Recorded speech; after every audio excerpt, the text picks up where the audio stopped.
Now, this is your world of commodities. We've got to cover agri-commodity prices locally, what's going on around the world with a problem in Australia, the prices going up on cocoa, wheat and sugar.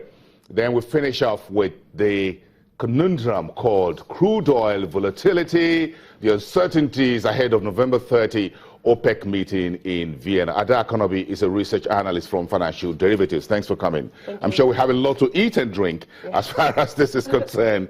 Let's start with the domestic commodity prices. Where are we? It looks like currency, Naira-dollar exchange rate is still a concern for everyone, whether you are consumers or you are a consumer goods maker. Coffee, tea, pastries, bread, pasta, what have you.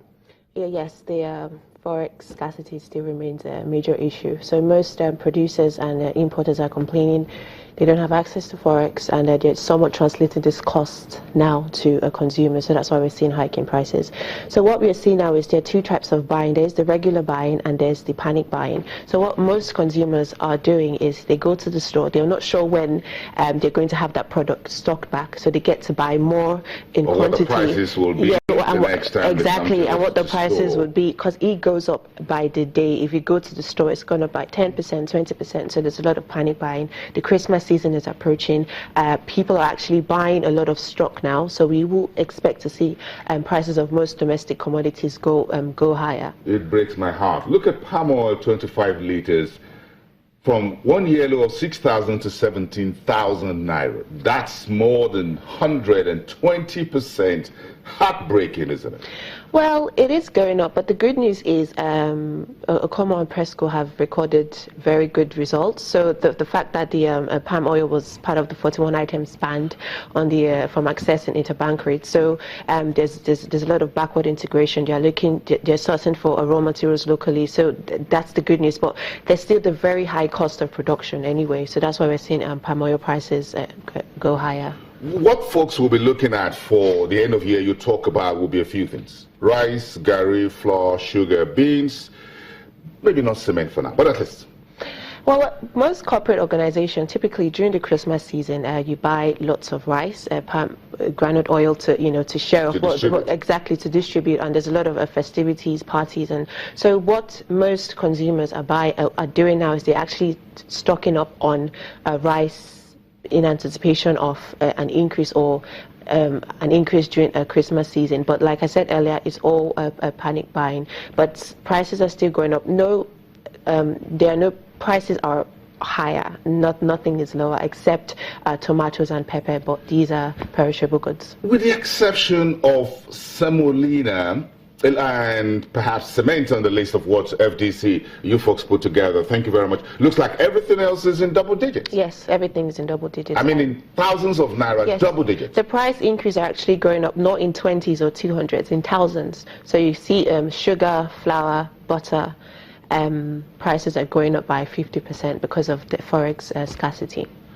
So how do all of this happening locally, and we have our own headaches locally to deal with, but what's happening globally speaking when you look at wheat, you look at cocoa, you look at sugar prices trending higher? This in the global news that Australia wheat is suffering, as it were. The Indians have their own issues to deal with. Bring this together for us to understand. Perhaps we're also feeling a bit of this from the global space. Well, I would group the four commodities into two. We'll have the corn and the wheat, which is the grains, and the sugar and cocoa, which is soft commodities. So the soft commodities are the prevailing factors persist, scarcity and lower production figures in West Africa. Same for sugar as well. Brazil, India, and most Asian countries are not producing as much due to the unfavorable weather conditions that were experienced earlier. But now prices have actually touched a new low.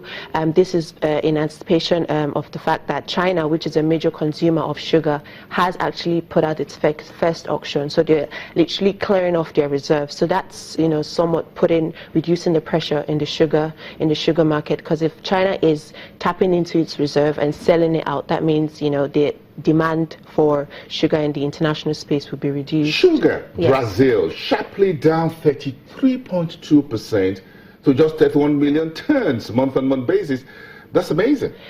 Yeah, that's the sugar production will reduce by about 31% because of the prevailing unfavorable weather conditions. India as well, the major producing regions in India, we have cane crushing figures are the lowest in 5 years.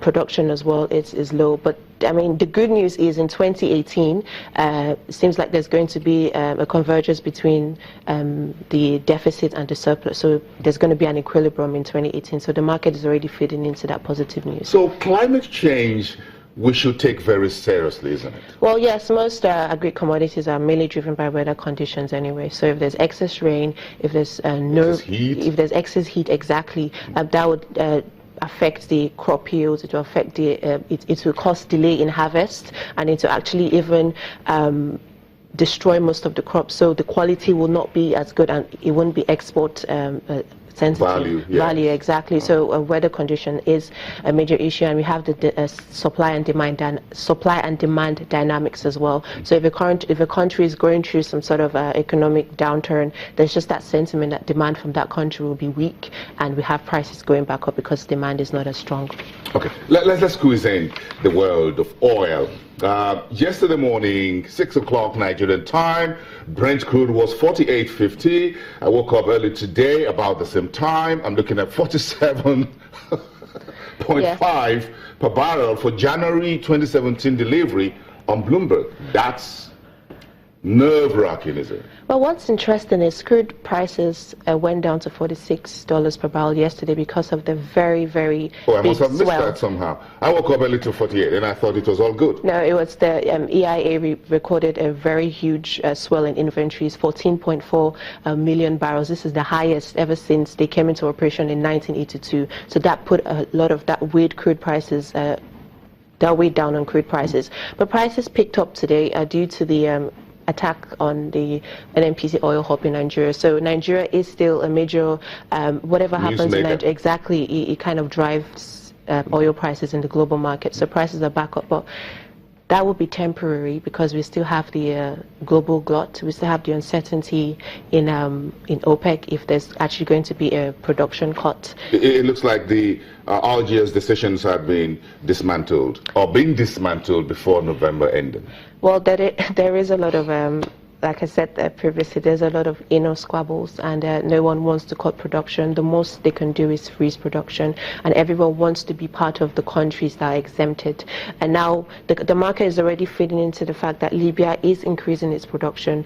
If the force majeure on Focados and Kwa Ibo are lifted, Nigeria's production will go back up to 2.2, or I mean that's optimistic, about 1.9 million barrels. Ibeka Chiku says we're around 2.1 now. August figures gave us 1.6. So at least Nigeria is presently above 1 million barrels per day. Of course, yeah, we're definitely above 1 million barrels per day. We're about well, he reported our production was 1.9 million barrels per day on Wednesday, but then our production are still very prone to militant attacks anyway.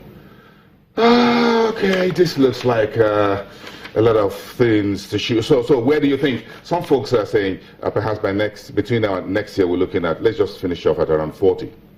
Oil prices? Yes. Well, that's the average. Yes. If the average for the year is 40, due to the fact that beginning of the year prices were about $20, $30, so that kind of evens it out. The meeting in Vienna will be a major driver for prices. If there is actually a production cut deal, prices would comfortably trade above $50 per barrel, even into higher territory. But if we still have that negative sentiment, if there's still some sort of disagreement between major producers, we'll see prices unsteady. What do you really favor? Cap output or cut it? Freezing output, actually, you don't want to tell any country to cut down on production because it would be extremely difficult. They have made budget plans with estimated production, so cutting down production will be extremely difficult. OPEC actually is expected to increase production in August. Their production is expected to actually go up to about 33.8 million barrels per day. So it's very tough. There are 14 members within OPEC countries. They have non-OPEC producers as well. So it's very tough having everyone together to agree on something. It will be a very tough decision, but it seems like most producers will accept a production freeze, but definitely not a production cut. Not a cut. And it seems like the market is ignoring what's going on in the U.S. So if U.S. crude inventories continue to go up, and if oil prices go back up, you have more rigs back in operations. They will drill more oil. Inventories will, because everyone is still fighting for market share. So it's a very confusing decision. Confusing. Thank Yes. you. Every day, we appreciate all the times you folks come around to help us understand the confusion and the conundrum in the world of oil. Ada, thank you very much. Thank you so much for having me. Ada Karabi, a research analyst at Financial Derivatives. Let's get back home here and spend a few minutes to talk about where we finished off with the oil and gas stocks yesterday. Investors still upset by the about 26 billion naira net loss that Owando, the listed energy trader, reported. Few days ago, the share price nosedived on Wednesday, but MRS enjoyed the market rally on the back of his better than expected numbers. Earnings per share were reported 461 kobo for that small cap energy trader against 288 kobo reported in the same period of 2015. Profit after tax 1.1 billion for the 9 months ended September 2016. So MRS in the good books, a strong rally, 2.16% after holding on to 40 naira per share for about 2 weeks. The stock moved up to 45.51, and the volume you can see that 64,700. But look at corn oil, finishes annual shareholders meetings, still holding on for some other news.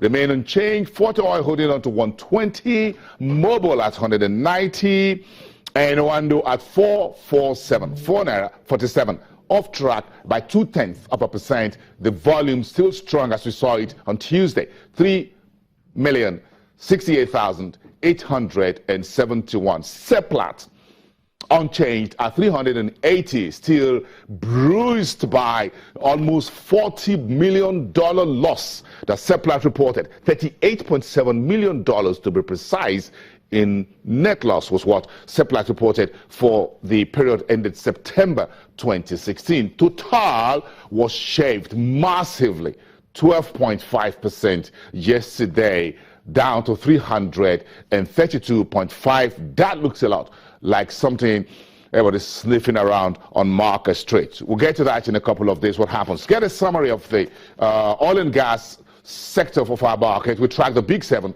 but a few others not in that basket. So the daily index return was a negative 0.6. Year to date, that's heading towards 9.7% in the red. Price to earnings, 20.9 against 10.3. Multiple earnings, our price to earnings for the market, and dividend yield 2.71%. We'll talk about the world of exports. The Nigeria Export Promotion Council wants zero oil. Segun Awolowo is the head of the NEPC. We'll hear some of his comments, how currency is damaging and providing opportunities for Nigerian exporters. But of course, we'll talk about consumer goods with the gentleman Usman Olubajo from ARM Securities here on Business Morning. Give us 2 minutes. Be right back.